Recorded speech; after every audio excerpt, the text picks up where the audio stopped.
I'm Eric Wolf, and my experience in business peer groups has changed my life, especially my membership in Vistage, one of the world's largest CEO advisory groups. I'm an entrepreneur, a business owner, and a Vistage speaker on the power of marketing. This podcast is dedicated to the people who make those experiences possible, the peer group chairs. Every episode, I interview a Vistage chair who has dedicated their time to helping entrepreneurs like me succeed. My guest today is Rod Thurley. Rod comes to us from the great state of Tennessee, and you've got a really interesting journey. If I am, I really enjoyed reading your story, and I'm really looking forward to getting to know you. So you've got an interesting path from just being a guy out in the world to being a business owner and then a Vistage chair. Can we start there? Sure, absolutely. Absolutely. So I was born and raised here in Nashville, and you don't see a lot of us here. A lot of people are moving to our great state and our great town now, but I was born and raised here and spent the first 11 years of my life here, and then moved to England. Spent a year in England. My father got transferred with a job, and then we came back in 1977, and we actually didn't move back to Tennessee. We moved back to Indiana, and so I went to middle school and high school there, and then I started Purdue University in Indiana. Went 1 year there, and it was just far too big for me, man. There's 34,000 students there, and I'm just not. I'm not not a big group like that. So I transferred down to Middle Tennessee State University, and I spent another 2 years there. And the best thing that I tell everybody all the time, the best thing that ever came out of Middle Tennessee State University was my bride of coming up on 38 years now. So that's There you kind of go. cool. I figured out pretty early in my college years that one thing I was pretty good at was talking, and I loved selling. And I had an opportunity, started in a motorcycle industry, sold a lot of motorcycles because that was a passion of mine for a long, long time, still is. And then I got in the automotive industry and spent 10 years in the car business here in Nashville, where I wore almost every hat within an automobile dealership's hat. I was a salesman, I was a service advisor, I was a service manager, I was a sales manager, new car, used car.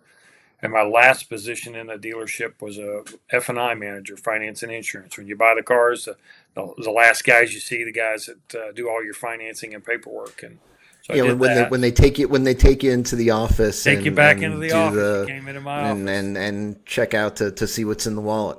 That's right. That's right. That was me.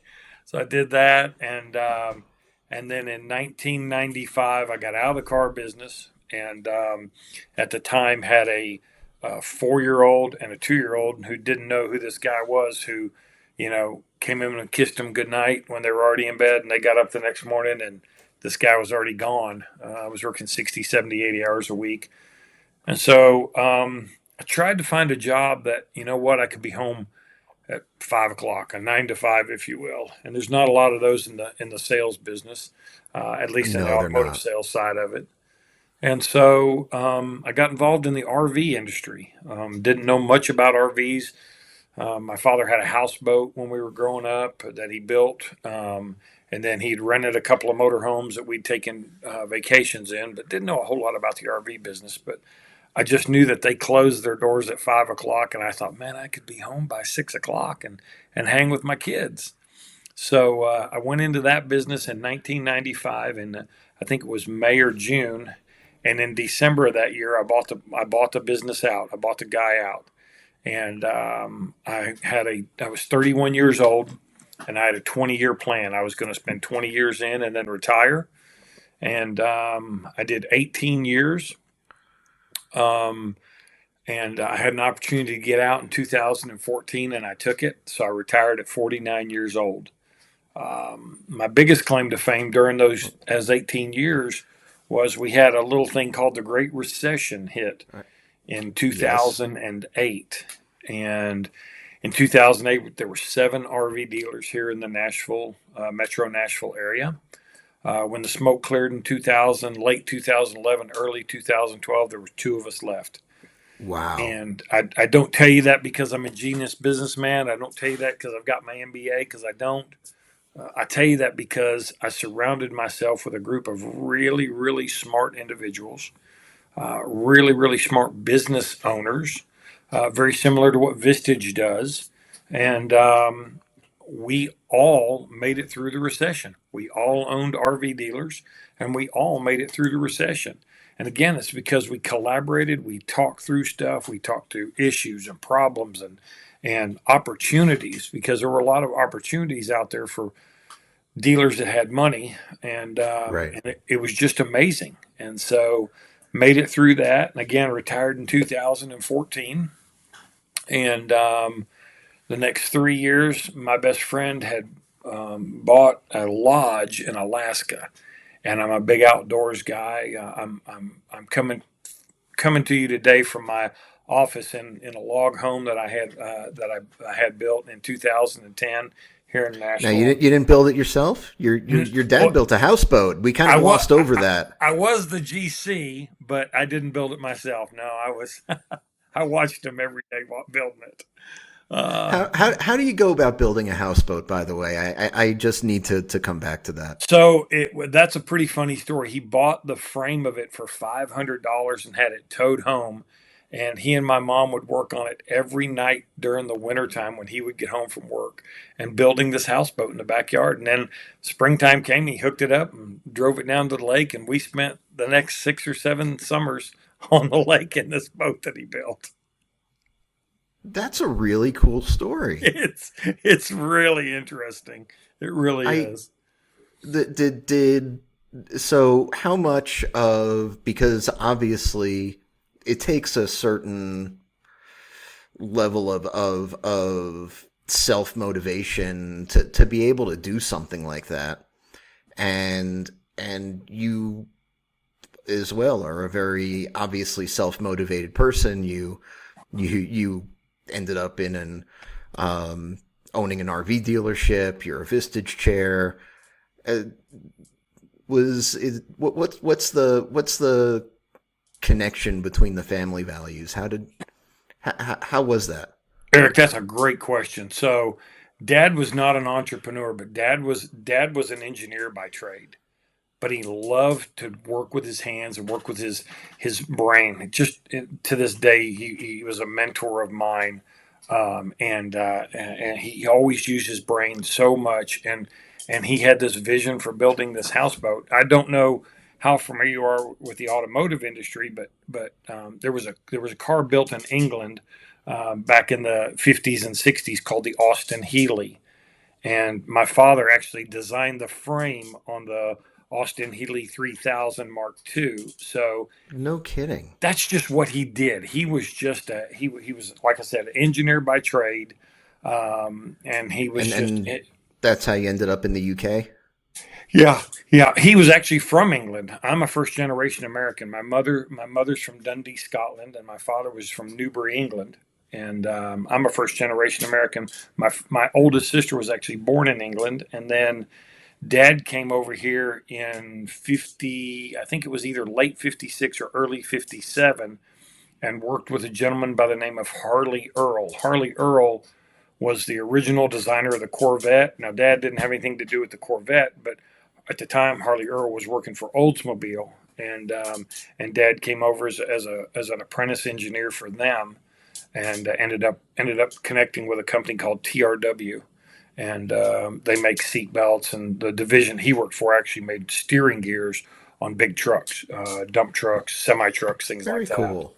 So yeah, but he was always. I mean, even in my house today, I've got things that he built for us: tables and swinging saloon doors and just all kinds of stuff that Dad built for us. So yeah, How cool. it's a neat story. So I don't know much about the automotive industry, but I am a former RV owner. So Okay, all right. Well, there you go. yeah, Yeah. uh, So it yeah.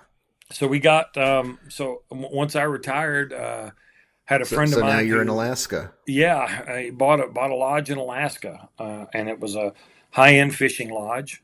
We had two Beaver de Havilland float planes, airplanes. We had two big lake boats. We were 180 miles southwest of Anchorage on a lake called Lake Iliamna. And they say it's very, very deep. The deepest I ever saw on the depth gauge on the boat was 998 feet. But they say in spots it's more than 1,200 feet deep. The lake is 77 miles long and 22 miles wide at its widest point. So you can literally be on this freshwater lake in Alaska and not see land. Oh, So wow. went up there for 3 years. It's one of the only freshwater. There's two freshwater lakes in the world with a freshwater seal population, and it's a type of seal. It's a harbor seal, but it's a freshwater harbor seal. So they live there, and then about every July, August, about 20 to 22 million sockeye salmon come into this freshwater lake to come in and spawn. And so it's a big fishing lodge, so we took home a lot of salmon, and we also fished for rainbow trout, Arctic char, northern pike, grayling, and yeah, so that was a lot of fun. I did that for 3 years in quote unquote retirement, and then in 2017, my wife got very, very sick, and so I had to come home and take care of her. Um, and she was doing great. She's almost got a full clean slate of health now. But about a year into that, she kind of looked at me and said, "You got to find something to do. You got to." I didn't have a crooked picture in the house. I didn't have a squeaky door in the house. She said, "You got to find something to do." And I remembered the impact that being part of that group that I was involved with in the RV industry made to me, but I knew I had to find something local because I didn't want to do a lot of traveling. And our our coach or our chair who ran the RV program for us traveled a lot, and so I knew I had to find something local, and that's when I found Vistage in 2018. What was the path like to becoming a chair? So it was really interesting. Um, they asked me to come do what they call Chair Academy, and Yep. that's where all the chairs go to learn how to become chairs. And I couldn't go in June of 18 because my daughter was getting married the first week in July of 18. I said, let me move it back to July of 18, and they agreed to that. And about 2 weeks before I was about to leave, right after the wedding, I got a telephone call from a wonderful woman who here in Nashville, and she said, "I understand that you're going to Chair Academy at the end of the month." I said, "Yes, I am." She says, "Well, we have a group here in Nashville, and our chair is retiring. We'd love to interview you and see if you would be a good fit for our group." And so I'd love that. I said, "I'd love that." So I went for a walk with her in the park at a local park here. We spent about an hour and a half hiking in the park. And I guess I impressed her enough that she reached out to three other members in the group and said, "Hey, you need to go to lunch with Rod." So about probably 3 or 4 days later, they reached out and said, "Hey, you want to grab lunch?" So we all went, the four of us went to lunch. And then the week before I was due to leave for Academy, they had their Vistage meeting. And they called and said, "Hey, would you come in real quick during lunch and just kind of meet everybody and meet the whole team?" So I came in, and there was 11 in the group at the time when I took it over. I think there were 9 in the room, and Eric, it felt like a Spanish Inquisition. They were asking me so many questions. Did Um, did they line them? I'm picturing that they lined the tables all up like in a straight line, and it's just you on the other side. There's like 15 of them on one side, and it's just you on the other side, and the light is bright. you know exactly what it was. So yeah, it was a big boardroom table, and they made me sit at the end, and man, they peppered me with questions. Well, apparently I answered them correctly, or they liked me enough because before I could get home, she called and said, "Hey, we'd love for you to take over our group when you get back from Academy." So in 2000 or in 2018, I went to Academy, got back at the end of July, and I took that group over on August 1. And there was a CE group and a key group. And I tell everybody, when you tell Vistage Chairs, hey, I took over a group, they're like, oh, you're so lucky. I said, well, there's a little bit of luck to it. There's a little bit not so luck. It's not like you chose them. They actually chose you. So you didn't pick any of them to be in the group. So it was a Right. little bit different dynamic. I can, well, because what most chairs do is, the ones that are building their groups from scratch, they're picking everybody. They're having a say. And when that group comes together for the first time, you're walking into this house as a member, into this house that the chair built. Yeah. And you had the opposite experience. You were walking into a house that somebody else built, and everybody that was there had already been living there for a good long time. Yeah, a good long time. Some of them 8 to 10 to 12 years. The group had been around for 12 years, and one of them had been in there, was a founding member. She's still in the group to this day. She's been in the group Wow, for 19 years. Yeah, yeah, that's amazing. yeah, yeah. It really is. And she's got her COO, who's also a part owner of the company, in another one of the groups. So I started with a CE group and a key group. Um, and very quickly I struggled growing the key group. It was just hard. I had a lot of people leave pretty quickly right after taking it over. So within about 2 years, maybe 2.5 years, I closed that group because I had a lot of interest in me starting a second CE group, and so I knew there was going to be a transition in that group. There were a couple of people who were transitioning into chief executive officers within companies. So I felt like it was just a plan.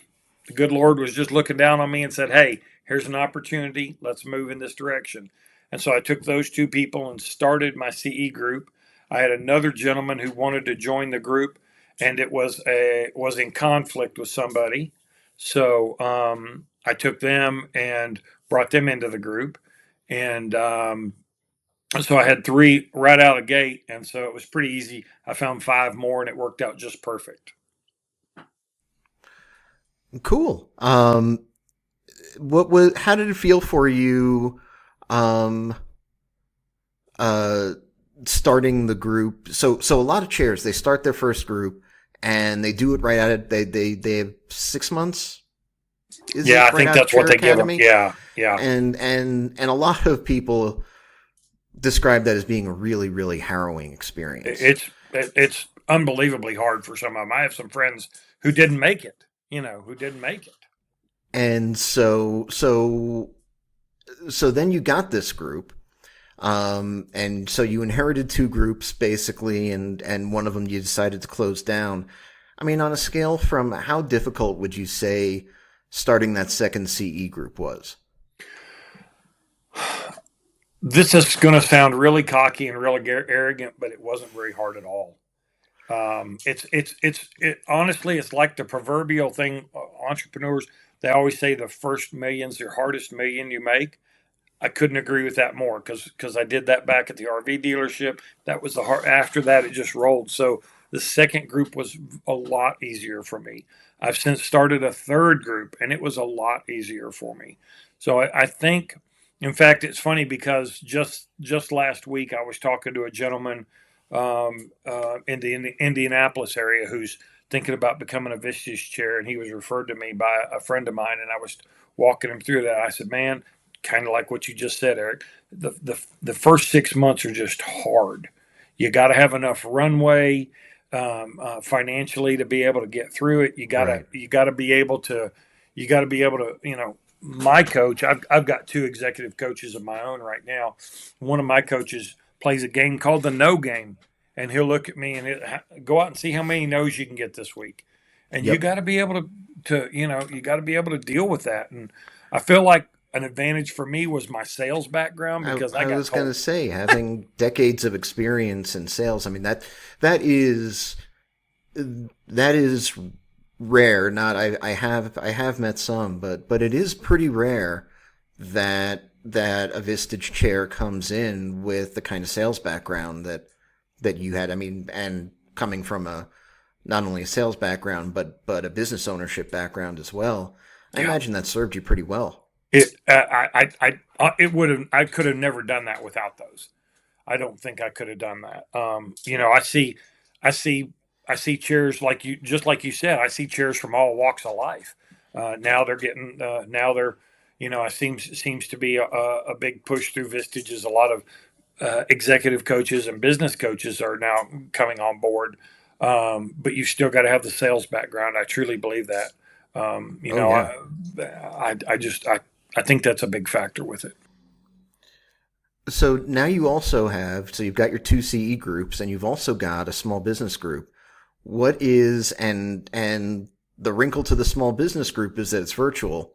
So I'd love to hear about managing that and the contrast between your in-person groups and the virtual group, but also the difference between between what it's like to work with your CE groups and then jumping into the small business group, which is a little bit of a different animal. It really is. I, as crazy as it sounds, I love both of my CE groups, but I absolutely love my SB group. My small business group is so much fun because the biggest difference I try to explain to them and like you said, it is virtual. I've got members from Boston, Massachusetts, all the way to Seward, Alaska, and literally every place in between. I've got them in big cities. I've got them in small towns that I've never heard of. And the biggest difference that I find is in a small business group, your small business owners don't have a lot of time to waste. They don't have a lot of time to spend just talking about the family and the kids and last week's vacation and stuff like that because they're wearing all the different hats that's involved in a small business. One day they're HR and they're hiring people and Right. onboarding them. The next day they're working through sales and strategy and dealing with banks, and the next day they're firing those people. It's just they just wear all the different hats in the company. And I remember when I bought my company, it was just like that. One day I'd be out selling a $150,000 motorhome, and the next day I might be climbing underneath of it and working on the water heater or inside swapping out a refrigerator with one of my technicians or something like that. So And that's the my email doesn't passion. work, and then you got to make a call about that. Yes, absolutely. Every day it's something new. Every day something new within the SB groups. Yeah. So I really do love that part of it. Like you said, it is virtual. I get people from all over walks of life and all over the country, and they just don't have anybody to really talk to. They don't have anybody to lean into, and it's just like the vicious thing. I'll get them. In fact, my meeting is tomorrow for this month, and they'll get online, and I don't even know that they notice it, but I throw a correct question out there, and those people will just run with that question for 45 minutes to an hour. And they're helping each other solve that question and pushing back on the answers here and there, and it's all just that confrontation that they go through, that they all walk through together, and it just makes it a fun group. And then with the small business group, of course, I get to do one-to-ones just like I do with the chief executive group. So I Sure. love catching up on the small business, and I love to see where they are and how they're growing it, and I love to hear their struggles. How difficult is it to hold people's attention for that long on Zoom or virtual conferencing? It's very hard. I'm not a big fan of Zoom, but I've become a fan of Zoom since COVID. It's a what they say. It's a necessary evil, I guess. Um, I I don't. They are not full day meetings. So my small business meetings run anywhere from 3.5 to 4.5 hours. Gotcha. At that point, it's just like, and I don't. I tell them when they start, if we get to 3 hours and 20 minutes, and we got nothing else to say, I'm not going to sit there and pontificate for the next 30 minutes, Sure. just to run the clock. We'll call it a day, and I'll see you guys next month. And so I respect them for that. I think they respect me for doing that because they know that we're not just on here wasting time and catching up and buddy, but we're here to help each other grow each other's companies. I have speakers that come into the groups, and most Vistage speakers come in and talk for 3 hours. The speakers that come in virtually are 90 minutes. So it takes about half of the meeting, and we do a 90-minute, and then we do a real quick 20 or 30-minute, evaluation of the speaker and what you liked, what you didn't like. How can that work in your business? We've had AI speakers. Of course, being a sales guy, I've had sales speakers come in and talk to them, so I try to get definitely relative speakers coming into these people, so they can walk away with one or two really golden nuggets that they can use in their small business. Well, Rod, it's been a real pleasure getting to know you today. This has been a lot of fun. I'm so glad you could join me. Thank you for the opportunity, Eric. It's really cool, and I love what you're doing with this, man. I really do. And if anybody wants to get in touch with you, if anybody wants to hear about your groups or ask you about RVs or how to build a houseboat, where's the best place to get in touch with you? Best place to get in touch with me is you go to my website. My website is rodthurley.com. And of course, you can get me at the normal Vistage email, rod.thurley@vistagechair.com, or just rod@rodthurley.com. I'm easy to find, man. I'm not hard to find. You can just Google me.